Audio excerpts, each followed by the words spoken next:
BDR এর সৈনিক গরিব মানুষ কয় টাকা বেতন পায়? তাদেরকে অপারেশন ডাল ভাতে আপনারা নিয়ে গিয়েছিলেন। ওদের টাকা দিয়েছিলেন?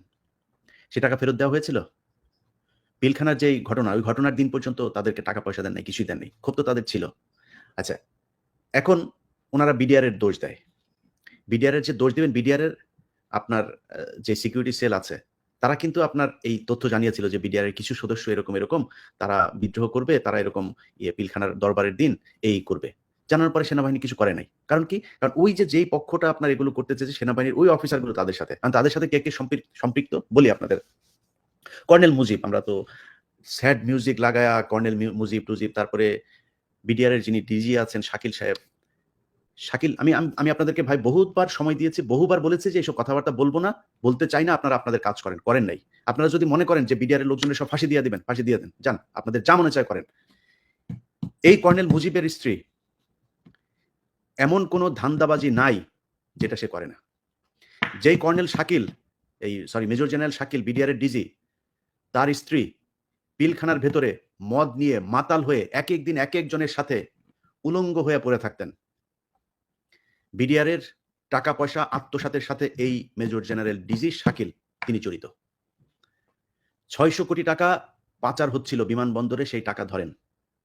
ধরার পরে সেই টাকা আবার ফের বিমানবন্দর কাস্টমস যখন কিনা ইমিগ্রেশন যখন তাদেরকে ধরে, ধরার পরে এই জেনারেল মঈন সরাসরি হস্তক্ষেপ করেন। হস্তক্ষেপ করে সেই টাকা নিয়ে আসেন। বিমানবন্দরকে বলে আসেন, এটা মিডিয়া-টিডিয়া কোথাও করার দরকার নাই। এটা সেনাবাহিনীর টাকা, আমরাই পাঠাচ্ছিলাম। এটা নিয়ে আমরা দেখছি। সেই টাকা নিয়ে তারপরে দরবার হয় হচ্ছে কক্সবাজারের এক হোটেলে। সেই হোটেলে সেনাবাহিনীর অফিসারদের ভেতরে হাতাহাতি পর্যন্ত হয়েছে। সবশেষ সেই টাকা আর বিডিআর এর ডিজিকে দেওয়া হয় নাই।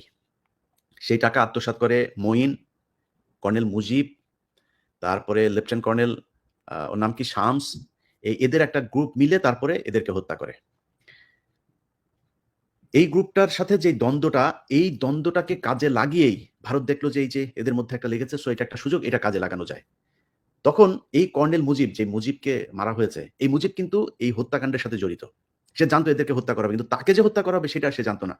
কারণ ভারত ওদের ভেতরে দ্বন্দ্বকে কাজে লাগিয়ে তারপরে দুই পক্ষের ভেতরে আপনার ঢুকে গিয়েছে। এখন ঢুকার পরে ভারত চায় যে আরো অনেককে হত্যা করা হোক। তাদের তো আরো কিছু ওই যে রৌমারি-টোমারি কিছু জায়গা আছে না? সেগুলো তারা চায় যে তাদেরকেও এখানে আনা হোক।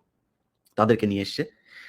ঠিক পিলখানার হত্যাকাণ্ডের ২ মাসের ভেতরে আপনি দেখবেন যে যেই পদায়নগুলো করা হয়েছে, ট্রান্সফার গুলো করা হয়েছে, এখান থেকে অনেককে সরানো হয়েছে, অনেককে ঢুকানো হয়েছে। কর্নেল গুলজার সহ আরো অনেক দেশপ্রেমী যেসব অফিসার আছে তাদেরকে এখানে ঢুকানো হয়েছে।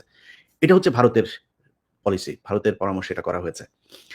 আর কর্নেল মুজিব এই পুরো কনস্পাইরেসি যেটা হয়েছে, আপনার বিডিআর এর যে সোলজাররা ছিল তাদের সাথে, তারা একটা কনস্পাইরেসির সাথে ছিল। তারা কিসে ছিল? তাদেরকে বলা হয়েছিল যে পিলখানায় একটা বিদ্রোহ হবে, দরবার শুরু হবে। দরবার শুরু হওয়ার পরে তোমরা যাবা, গিয়ে তারপরে বলবা যে আমাদের এই দাবি, এই দাবিগুলো মানতে হবে। না মানলে আমরা ডিজিকে মেরে ফেলবো। অফিসারদের একটাও যেতে দিব না। ব্যারিস্টার তাপসের বাসায় একটা মিটিং হয় ২০০৮ সালে নির্বাচনের আগে। সেই মিটিং এর ভেতরে শেখ হাসিনা নিজে তাদের সাথে ফোনে কথা বলেছেন এবং এই বিডিআর এর যে সদস্য তাদেরকে আশ্বস্ত করেছেন যে তোমরা যা আমাদের এই তাপস এবং নানক যে আদেশ দিবে তোমরা এই আদেশ অনুযায়ী কাজ করবা। আমি যখন কিনা তোমরা বিডিআর এর ডিজিকে ধরবা, গান পয়েন্টে নেয়ার পরে আমি তারপরে কিছুক্ষণ পরেই যাবো পিলখানায়, গিয়ে তোমাদের সব দাবি-দাওয়া মেনে নিবো এবং এই বিডিআর এর অফিসারদেরকে আমি সাথে করে নিয়ে আসবো। এরপর থেকে তোমরা স্বতন্ত্র একটা বাহিনী হবা। এখানে আর্মির অফিসারদের আর কোনো থাকবে না। এই মূলা ঝুলিয়ে তাদেরকে আশ্বস্ত করা হয়। তো বিডিআর কি জানে? বিডিআর জানে এখানে কোনো রক্তপাত হবে না, কিছুই হবে না। যেহেতু কোনো অফিসারের কাছে কোনো অস্ত্র থাকবে না। বিডিআর এর সদস্য একটা অস্ত্র নিয়ে যেয়ে তাদেরকে জিম্মি করবে। তাদেরকে শেখ হাসিনা এসে নিয়ে যাবে, দাবি দেওয়াই হবে। বিডিআর এর অধীনে বিডিআর চলবে। এই হচ্ছে বিডিআর জানে। বিডিআর কে কিন্তু কোনো হত্যাকাণ্ড, কোনো কিছুর ব্যাপারে তাদেরকে জানানো হয়নি। এবং বিডিআর এর কেউ এটার ব্যাপারে জানে না। জানে কারা? এই কর্নেল মুজিব সহ এই কয়েকটা, এই যে শামস-টামস, এরা জানে। এখন এদের উদ্দেশ্য কি? এদের উদ্দেশ্য হচ্ছে ওই যে আপনার এই যে ৬০০ কোটি টাকা অপারেশন ডাল ভাতের মেরে দেওয়া যে টাকা, সেই টাকা নিয়ে দ্বন্দ্ব, যাতে বিডিআর এর ডিজি সহ এরা যাতে এটা দাবি করতে না পারে, এটা নিয়ে যাতে আর কোনো ঝামেলা না করে, পুরো টাকাটা তারা আত্মসাৎ করার জন্য একে মারতে হবে। এখন এটা হচ্ছে এদের টার্গেট। আর ইন্ডিয়ার টার্গেট হচ্ছে যেসব অফিসাররা আসলেই দেশপ্রেমিক, যারা কিনা রৌমারি সহ পাদুয়া বিভিন্ন জায়গায় ভারতীয়দের বিরুদ্ধে যুদ্ধ করে জয়লাভ করেছে, ভারতের ইন্টারেস্ট যারা বাংলাদেশে বাস্তবায়ন হইতে দেয় না, এই ধরনের অফিসারদেরকে আপনার হত্যা করা হচ্ছে ভারতের প্রক্রিয়া এবং এটার